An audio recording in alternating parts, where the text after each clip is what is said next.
Buenas noches a todos. Nos acompaña don Sergio Molina, boliviano, radicado en Chile hace muchos años, periodista, docente, consultor en comunicaciones, especialista en comunicación política, ha participado en diversos grupos de investigación política académica, ha escrito artículos respecto a este tema, profesor en diversas universidades. Adelante, Sergio, y gracias por estar acá. Bueno, voy a tratar de centrarme más en la coyuntura inmediata. Si hay algo que podemos simbolizar lo que está pasando en Chile, yo lo simbolizaría a la asunción de Obama en Estados Unidos. Yo creo que lo que está pasando con Boric es parecido a lo que pasó con Obama en Estados Unidos. Probablemente, no quiero decir con esto que después viene Trump, como podría parecer, pero sí quiero decir que hay un cambio epocal importante. Boric, por distintos motivos que ahora detallo, ha logrado convertirse en un ícono que ya no es Boric, sino el Boris, en el sentido de un personaje que trasciende sus características como un político tradicional. Lo segundo que quería decir es que hoy día hemos vivido en Chile una serie de simbolismos que son muy potentes, muy importantes, que son un parteaguas en el sentido de que probablemente sea muy difícil retroceder respecto a eso. Por un lado, la presencia femenina, o sea, tenemos un gabinete donde hay más mujeres que hombres, tenemos no sé, la chofer del auto presidencial, porque hoy hubo, en Chile hay varias en todos los cambios de mando hay varias etapas y símbolos. Uno de ellos es ir en un Ford Galaxy, que fue un regalo que se hizo hace muchos años a la presidencia de la República. Es un auto antiguo, descapotable. Quien manejaba eso era una mujer. Eso nunca había ocurrido, y quien estaba sentado al lado de Boric era una mujer también, que es la ministra del Interior. Siempre había sido el ministro del Interior, que era hombre hasta hoy, que es la primera mujer como ministra del Interior en la historia de Chile. Esos simbolismos y el fuerte énfasis en el tema de la equidad de género, junto con el fuerte énfasis en temas que tienen que ver más con el siglo XXI, estoy hablando sobre todo de medio ambiente, cambio climático, innovación, son características bien importantes de este gobierno. En ese sentido es distinto, es como novedoso.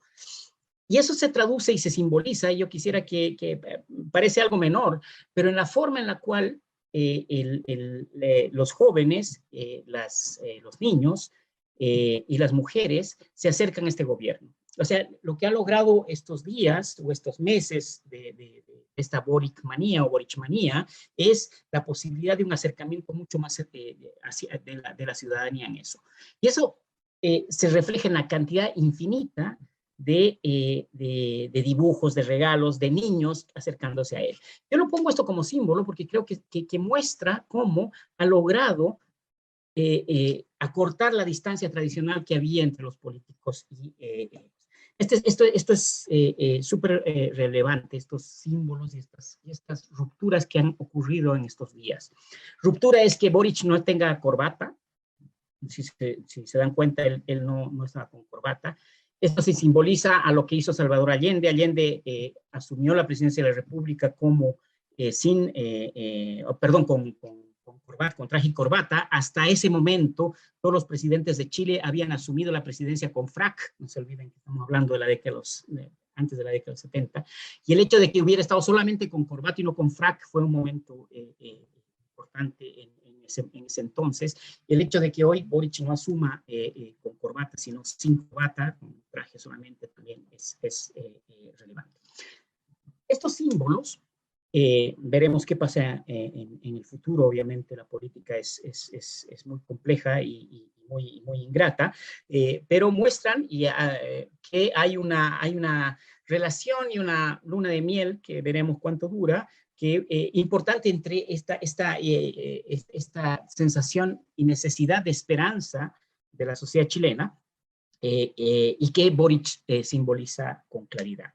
Obviamente existe, como decía Carlos, existe está claro que hay un fuerte contexto negativo y hay una oposición muy potente, tanto en el Congreso como en las fuerzas políticas, y sobre todo una oposición que parecería que va a ser implacable. Acaban de anunciar hoy que va a haber el primer juicio de responsabilidad, lo que nosotros llamábamos en Bolivia juicio de responsabilidad, pero eso pues, es una acusación constitucional contra la ministra del Interior por la primera medida que toma. O sea, aún antes de que asumiera, están anunciando eso. Pero parecería que Boric en este momento está trascendiendo esta polarización que la sociedad chilena viene viviendo hace ya varios años. Y eso es un dato relevante. Lo otro que es importante tener en cuenta es que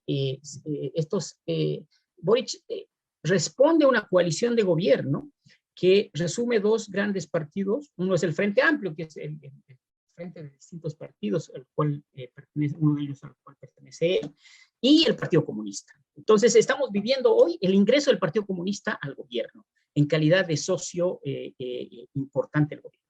Esto no es un dato menor, no es un dato menor para nada, porque en la historia de Chile implica bueno, en la historia de todos los países, la presencia del Partido Comunista, aun cuando sea un Partido Comunista renovado y que tenga características muy propias de Chile. No se olviden que el Partido Comunista tiene su propia lógica, una historia distinta a la tradicional historia que tienen los otros partidos comunistas en América Latina, pero pese a eso sigue siendo el Partido Comunista. Tiene ministros, tiene subsecretarios, tiene una presencia muy fuerte en el Congreso.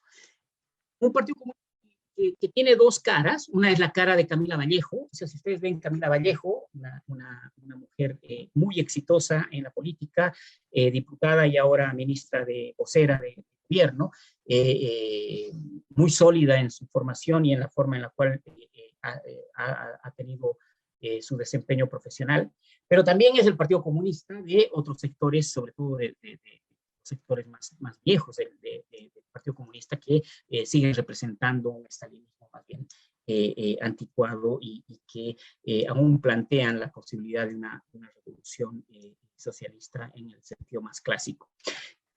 También estamos viviendo esa ruptura. Y en tercer lugar, yo que para no, te ruego, José, que me digas 2 minutos antes de llegar a los 15 minutos para no extenderme, disculpa. Tienes unos 8 minutos todavía. Ya, gracias. En tercer lugar, quisiera, había dicho el tema de equidad de género, el tema de la presencia de la mujer como una presencia determinante, importante.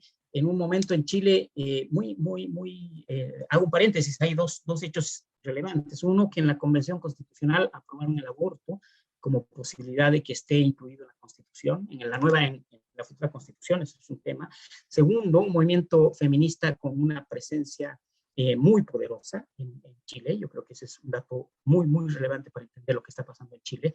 Y eso decía feminismo, decía el tema de la presencia. Pero hay un tercer tema que es la juventud. Yo creo que ese es el tercer, yo lo simbolizaba como, es un elemento central para entender lo que está pasando. Esta es una generación nueva de política, son millennials en general, algunos incluso centennials, que están gobernando Chile, que rompen con la tradición de la gerontocracia clásica que había hasta este momento había estado a cargo del país, que rompen con la tradición en todos los partidos, en todo sentido, y que hacen que el promedio de edad sea muchísimo más bajo del que hay en cualquier otro país. Hoy, Gabriel Boric no solamente rompe y hace esos símbolos que ya mencioné, sino también, por ejemplo, que es el presidente más joven en la historia creo que es el presidente más joven en el mundo. Tiene apenas 36 años, tiene una pareja muy joven también. O sea, son unos jóvenes que se hacen cargo del poder. Yo no menosprecio esto porque eso simbólicamente es muy importante para el imaginario de una sociedad. En este momento lo que está viendo la gente ya no es a esos políticos tradicionales, viejos, que siempre habían estado ahí, el caso de Piñera o Lagos, por decir uno de ellos, sino es un joven de hoy que parecería tener más transparencia. No estoy diciendo que sea así, pero en el imaginario es como más transparente, como más cercano. Y por ahí yo creo que es esa conexión que tiene con los niños, con los jóvenes, con los con los menores, con las mujeres y más cosas. Es ese niño que se acerca a él y sabe que él se va a agachar para sacarse una selfie, todos lenguajes del siglo XXI, el niño que hace el cartel, la selfie, Instagram, entonces simbolizan una nueva etapa en política en Chile. Puede fracasar, no estoy diciendo que esto sea el éxito que esto garantice éxito para nada, pero eso es lo que está pasando hoy en la sociedad chilena. Yo creo que eso es importante tenerlo en cuenta. Obviamente esto es parte, Boric lo decía en su discurso, pudimos ver una parte, pero él decía, somos parte de una historia muy larga. Y nombró, obviamente, nombró a Balmaceda, por supuesto, nombró a Aguirre Cerda. Aguirre Cerda fue uno de los grandes impulsores de la educación pública en Chile. Nombró a Eduardo Frei Montalva. Frei Montalva, que es el padre del Frei que conocemos, fue el padre, ya murió hace años. Frei Montalva fue uno de los gobiernos más importantes porque hizo la reforma agraria. Ese es como el centro de su gobierno, y además hizo una serie de cosas en educación. La verdad es que el gobierno de Frei Montalva, de la democracia cristiana, de la mejor democracia cristiana de la década de los 60, fue un gobierno muy innovador. Nombró a Salvador Allende, obviamente, y no vimos esa parte, pero termina su discurso repitiendo, obviamente, la frase de Salvador Allende. Hace dos cosas Boric respecto a Allende. Uno, cuando entra al Palacio de la Moneda por primera vez, antes de entrar al Palacio de la Moneda, los que conocen Chile, ustedes saben que en la Plaza de la Constitución está un monumento a varios presidentes, entre ellos Allende, entrando a la Moneda a la izquierda. Él se acerca y le hace un homenaje a Salvador Allende. Ese es el primer dato. Esa foto va a ser muy importante en la historia de esta gestión. Y segundo, al terminar su discurso dice, estamos abriendo las grandes alamedas. Ustedes se acuerdan del discurso clásico de Allende cuando antes del suicidio, cuando estaba bombardeada por Pinochet la Moneda, y uno de los discursos y uno de los grandes clásicos de la comunicación política a nivel mundial, y él repite obviamente esa frase histórica de volver al hombre nuevo.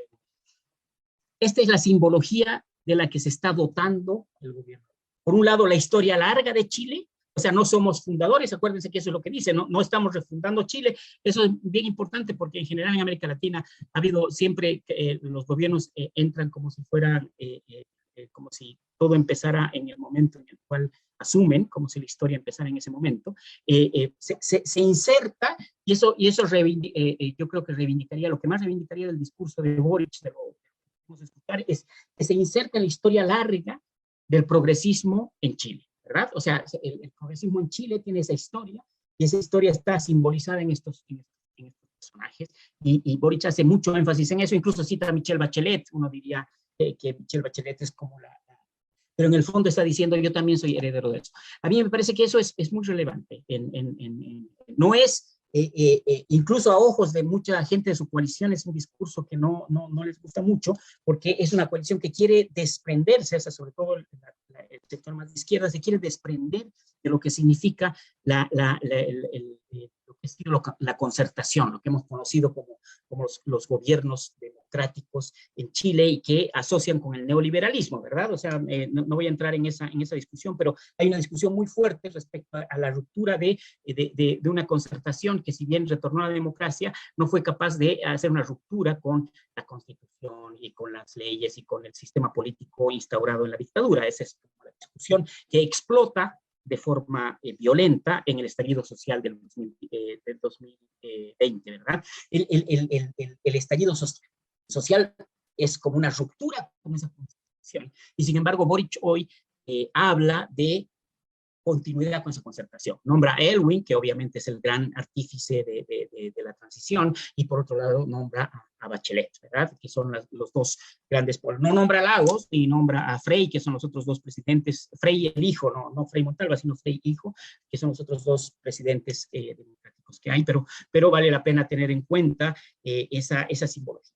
Entonces, el hecho de que se inserte en esta historia larga lo muestra como un presidente que ha dejado un poco ya esa connotación solamente de izquierda. Ya había ocurrido, lo dijo Alberto, había ocurrido en la segunda vuelta electoral. Se deja de ser un representante solamente de la coalición de izquierda. Se empieza a hablar, ya no habla de compañeros y compañeras, sino de chilenos y chilenas. Esos datos a ojos de la opinión pública chilena son bien relevantes. el hecho de decir, de ya no levantar el puño en alto, el puño izquierdo en alto, sino levantar la mano abierta, ese tipo de cosas han sido los símbolos que le permitieron ganar en segunda vuelta, convertirse en un líder potable, no solamente para el PC, no solamente para los sectores más de izquierda, sino potable también para la clase media, que más despolitizada. Y termino diciendo que hay otro elemento importante en este proceso que no podemos olvidar. Este es el presidente más votado en la historia de Chile, en número de votos, con una participación electoral escasa, menor en relación a Bolivia, pero la más alta que hubo hasta este momento desde que existe voto voluntario en Chile. Es un presidente que logra superar la derrota, como decía Carlos, de primera vuelta a manos de la derecha, pero no es solamente que gana un poco, sino que gana abrumadoramente en segunda vuelta, lo cual demuestra que la derecha tiene, sobre todo la derecha que no supera el pinochetismo, tiene ciertos límites y que habrá que ver hasta dónde esos límites se mantienen en el país. Y segundo, es un presidente en el cual se expresa una gran expectativa de la sociedad chilena. O sea, de la forma en la cual maneje esas expectativas, yo creo que va a depender el éxito o el fracaso de su gestión. Las expectativas, como todo en la vida y como todo en política, son un elemento que debe ser controlado y manejado. Uno puede dejar que las expectativas crezcan infinitamente y se convierte en un problema, o puede no haber ninguna expectativa y también un problema. En este momento, las expectativas, si uno escucha, ya tuve la oportunidad, hoy día estuve obviamente en versión cambio de mando, así que vi televisión y cosas que uno no hace todos los días, leí todo, escuché a todos los analistas, y en el fondo, si uno escucha a la gente, porque había periodistas que le ponían el micrófono a la gente, esta es casuística, pero era el anhelo de que él va a salvar mi vida, ¿verdad? Y eso es una expectativa enorme. Yo creo que ese es uno de los grandes problemas que va a tener. ¿Cómo hago para, en una situación como la que tenemos, no voy a extenderme, con guerra en Europa, con inflación, con pandemia, con crisis económica, cómo voy a hacer para poder responder a eso? El ministro de Hacienda, que fue el acierto político central de Gabriel Boric, o sea, lo que le dio confianza en segunda vuelta, una vez que ganó la presidencia, lo que dio confianza a los mercados, lo que permitió que en este momento Chile sea una tasa de leche en relación a lo que podía haber ocurrido, es haber nombrado a uno de los más, de los representantes del establishment económico más prominentes de Chile. O sea, debe ser como, si hay algo, si alguien pudiera decir quién es un tecnócrata perfecto, y es el actual ministro de Hacienda, que era el presidente del Banco Central, pero que asume este desafío porque realmente quiere participar de este gobierno en las transformaciones que se plantea, pero que ha logrado estabilizar y es una garantía para todo el establishment económico y político y social de Chile. Dice hoy en su discurso, en sus intervenciones de prensa, dos cosas. Nosotros vamos a cumplir, pero muchas de las cosas que vamos a cumplir lo vamos a hacer en los próximos 4 años, no inmediatamente, y algunas van a ir incluso más allá de esto.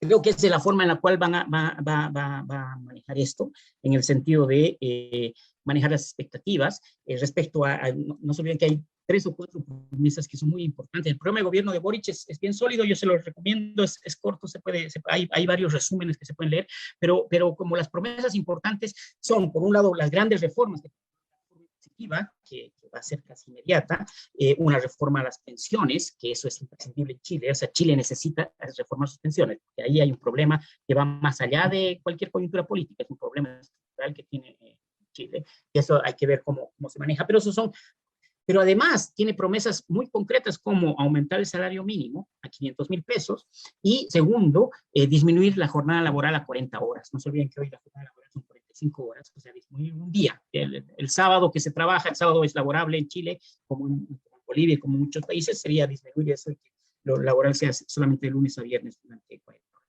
Pero esto es muy resistido Segundo, hay un desafío medioambiental muy importante. O sea, las promesas que se han hecho al respecto son importantes, y eso va a ver cómo podemos resolver un tema que está afectando a todas partes, no solamente a Chile, sino al mundo entero, y seguramente ahí vamos a Sergio, tener, vamos redondeando ya. Sí, novedades. Y termino con gracias, no sé quién dijo, muchas gracias. Termino con la relación con América Latina, con Bolivia. Yo tengo la impresión que el gobierno de Boric es un gobierno socialdemócrata europeo, en el sentido de que no va más allá de eso en su proyección ideológica, pero a ojos de la sociedad chilena eso es ser de izquierda, y por tanto ahí hay que ver cómo. Pero en general el programa de gobierno es un programa de gobierno socialdemócrata. Y tengo la impresión que, y muy bien lo dijo Alberto, se puede estar configurando, veamos qué pasa, se puede configurar una nueva forma de entender la política en la región desde la izquierda, desde una izquierda más moderada, con pleno respeto a los derechos humanos. No se olviden que uno de los símbolos también, hay muchos, disculpen el desorden, pero uno de los símbolos es no haber invitado a Ortega de Nicaragua, pero sí invitó a una poeta nicaragüense y invitó a uno de los principales líderes de la oposición de Nicaragua. O sea, esta fue la forma en la cual se distancia de Nicaragua, se distancia de Venezuela, con claridad política, en el sentido de que va a tener relaciones y va a tener trato con ellos, pero que no hay ningún tipo de vínculo con Venezuela ni con Nicaragua, que hoy son los símbolos de la violación de los derechos humanos en la región. Pero se configura la posibilidad de un nuevo polo de izquierda, como ocurrió hace años atrás, en la medida en que entre Brasil, Argentina, Bolivia, Chile, y sobre todo nuevamente con el liderazgo de Chile, se puede hacer. Algo que perdió Chile con Piñera, y lo conocen todos, no solamente es los problemas internos y haber sido considerado Piñera uno de los peores gobiernos de la historia de Chile, sino también pierde el liderazgo internacional. Chile, que de haber sido uno de los países con mayor liderazgo internacional, sobre todo por el éxito económico que tuvo durante la transición y los primeros años de la democracia, era un referente intelectual, político y económico en la región, a pesar de ser un país pequeño en relación a Argentina o Colombia, ¿verdad?, que son enormemente más grandes que Chile. Chile se convertía en ese referente. Ese liderazgo lo pierde absolutamente Piñera, sobre todo por los escarceos que hace con Venezuela, con la oposición venezolana, y que terminan por sepultar las posibilidades de convertirse en un referente político. Esa posibilidad probablemente la tenga Boric, de nuevamente convertir a Chile en un referente intelectual, político y económico en la región. Veremos qué pasa. El tiempo la política es compleja, la coyuntura es muy compleja, pero yo me quedaría con los símbolos, y los símbolos en política son importantes, y me quedaría con el manejo de expectativas que parecería que va a hacer este gobierno. Eso, muchas gracias.